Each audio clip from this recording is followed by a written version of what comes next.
Agora a gente vai conversar com a Rebeca Vitti, que é a nossa terapeuta, nossa psicóloga, que traz sempre temas interessantes pra gente aqui. E hoje a gente vai falar um pouquinho de luto. Oi, Rebeca, tudo bom com você? Tudo bem, prazer estar aqui de novo, né? Que bom, né? Sim. A gente adora ter você aqui. Não, vamos conversar sempre. Eu acho que esse tema é muito importante, né, Patrícia? Porque a gente vive processos de luto a nossa vida inteira, né? Acho que desde que a gente nasce, o primeiro luto que a gente faz é do útero materno, por exemplo. Sem dúvida, né? Sem dúvida. E aí a gente vai se desenvolvendo, claro que junto com aquisições, mas também vivendo processos de luto, né? Então a gente vai para a escola, a gente passa de ano, troca de professora, né, de turma. A faculdade é um outro momento, né, onde a gente também tem que fazer luto do pessoal do colégio. E é um momento que também se encerra, então é o luto desse período. E assim por diante, né? Depois os filhos que saem de casa, né? Sim, porque esse luto, na verdade, que a Rebeca está falando, é o luto é a separação. Né? Porque quando a gente coloca o luto, ela é técnica, né? Então ela já sabe a nomenclatura e tal para usar, mas a gente olha e fala luto, né? Luto pra gente é morte. E não necessariamente seja a morte, mas o luto das trocas, das mudanças, né? É uma reação diante de perdas, pequenas perdas que a gente vai tendo ao longo da vida, né? Então, quando os filhos saem de casa, por exemplo, é um momento diferente, de mudança, onde coisas se perdem, outras se ganham, né? Depois, mais para frente, numa idade mais avançada, a gente tem que fazer um luto do nosso corpo, que não é mais o mesmo, né? Muitas vezes é um processo difícil, essa aceitação do tempo que passou, meu corpo que antes fazia coisas e hoje não mais, né? Coisas que eu conseguia fazer hoje não mais. Então são processos que nós vamos vivendo. E tem aqueles mais pontuais, né? Que aí sim é perda por morte de alguém ou uma separação, que aí implicam em processos mais pontuais de luto mesmo. E né? Todos esses lutos, né? Vamos pensar assim nos pequenos, porque os grandes eu acho que a gente tem que viver mesmo. E aí você vai falar disso. Mas assim, todos esses lutos, eu acho que eles precisam ser vivenciados, é isso, sim, Rebeca? Sim. Precisamos entrar em contato, né, com essas mudanças, muitas vezes lamentar o que se perdeu e vivenciar isso. O que acontece é que muita gente vai passando batido, né, vai seguindo a vida. Vai guardando. Não vai se dando conta, né, e quando vê já está lá, muitas vezes num momento, sei lá, de idade mais avançada, vivendo um processo de luto, às vezes referente a tantas coisas que foram perdidas lá atrás, né? Mas às vezes lá na frente só é possível ter contato com isso, né? Então cada situação de mudança vai provocar na gente quase que um rearranjo aí das coisas dentro, né? Uma reorganização.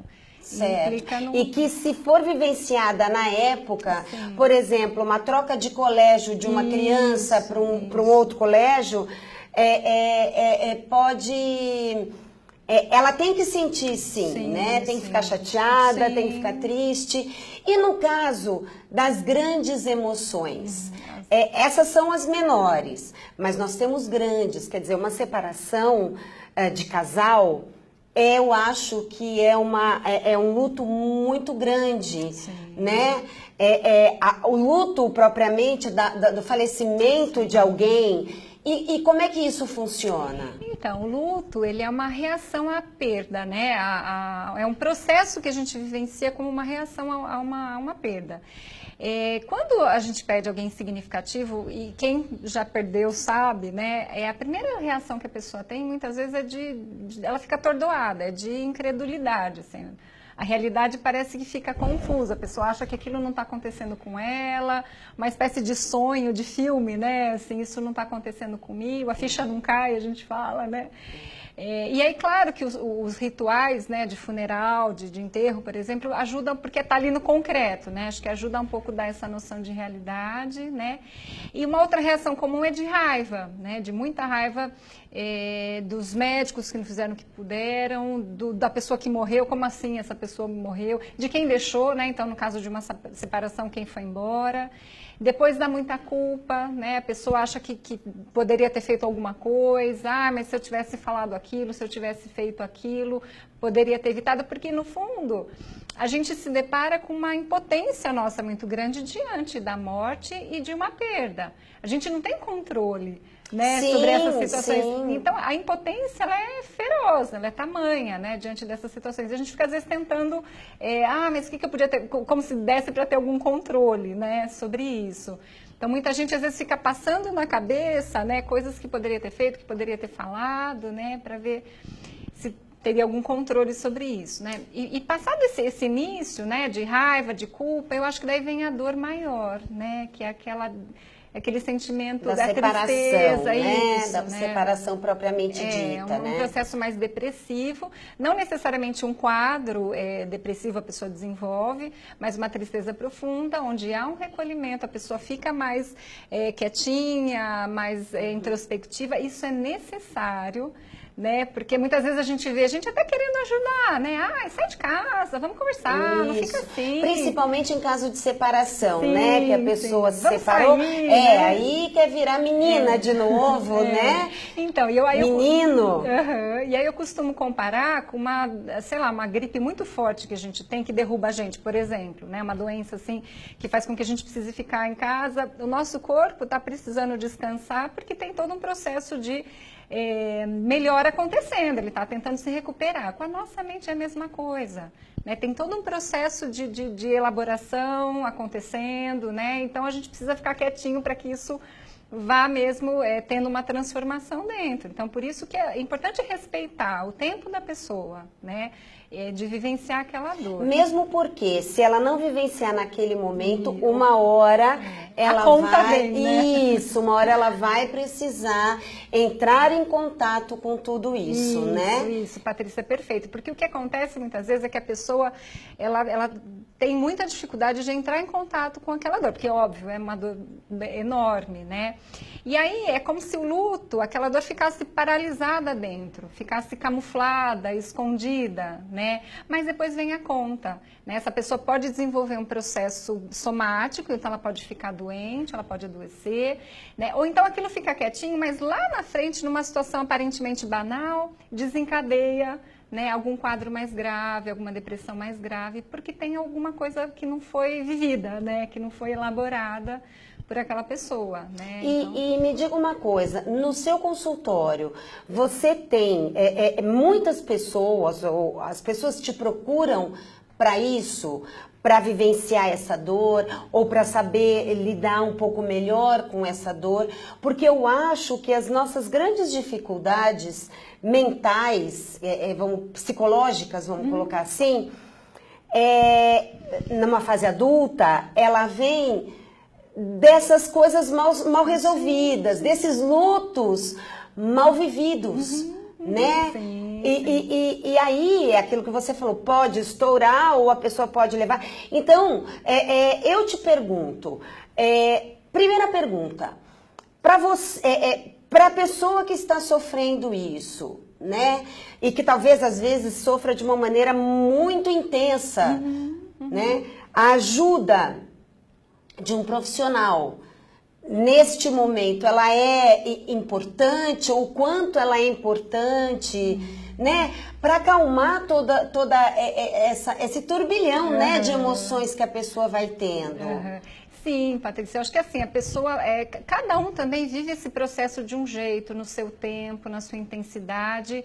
Tem aquele processo patológico, que acho que a gente vai conversar mais pra frente, e tem um processo normal, que é de uma tristeza profunda, a pessoa se desinteressa das atividades do mundo, né? Ela vai perdendo interesse um pouco no mundo, fica mais recolhida, mas isso leva um tempo, vagarzinho ela volta a se interessar por as coisas, ela volta a trabalhar, o trabalho também dá uma respirada na mente, a mente, né, tá lá ocupada com outras coisas, então tem esse tempo, esse processo normal. Só que é importante que a pessoa própria se dê conta de quando isso tá muito intenso, de quando isso ela precisa de uma ajuda para superar isso, e os familiares também.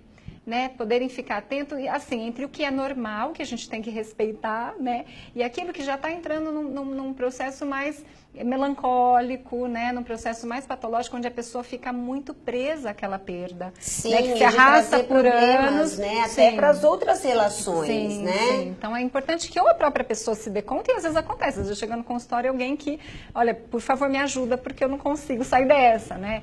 E muitas vezes é um familiar, é alguém que está próximo, que está percebendo, né, toda essa dificuldade da pessoa mesmo, né? Porque tem as duas coisas, tem aquele que não entra em contato, né, com essa dor, e como a gente está falando, a conta vem depois, e tem aquele que fica colado, né, na perda, né? Aquela pessoa não consegue mesmo sair daquilo.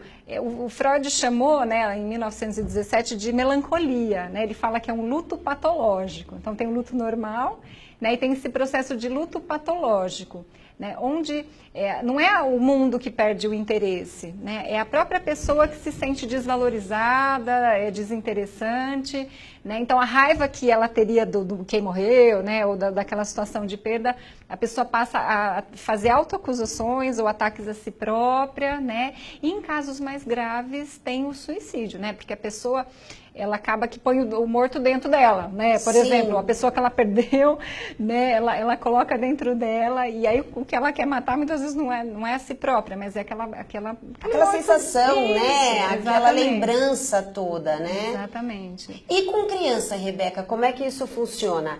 A criança, ela também pode desenvolver essa melancolia, essa situação também mal resolvida.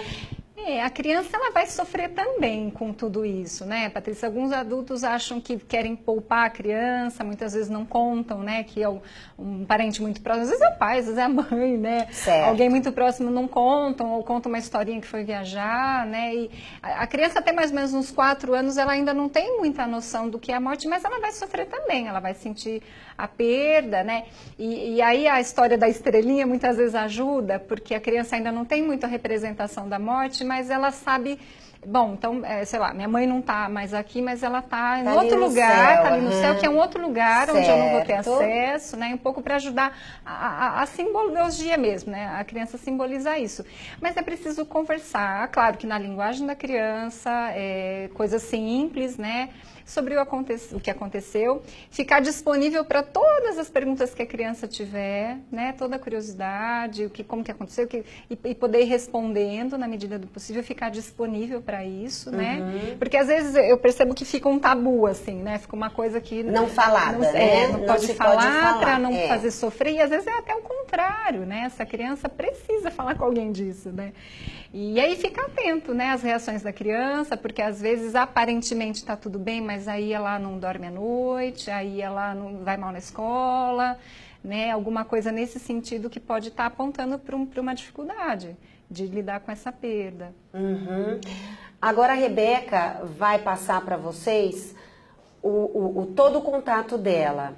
Porque eu acho que esse assunto, Rebeca, é um assunto muito interessante, inclusive podem ter pessoas que estejam do outro lado, você que está aí e que sofre disso, ou que tem problema na família com isso, ou que tem um filho que esteja sofrendo, e não necessariamente porque perdeu alguém por falecimento, mas o pai pode ter ido embora, né? Sim, e eu acho que nesse momento, e tem... no caso, pais e mães, né? Porque tem mães também que vão embora e que deixam os seus filhos. Sim. E eu acho que isso é uma coisa muito complicada. Eu já faria uso, com certeza, de um profissional.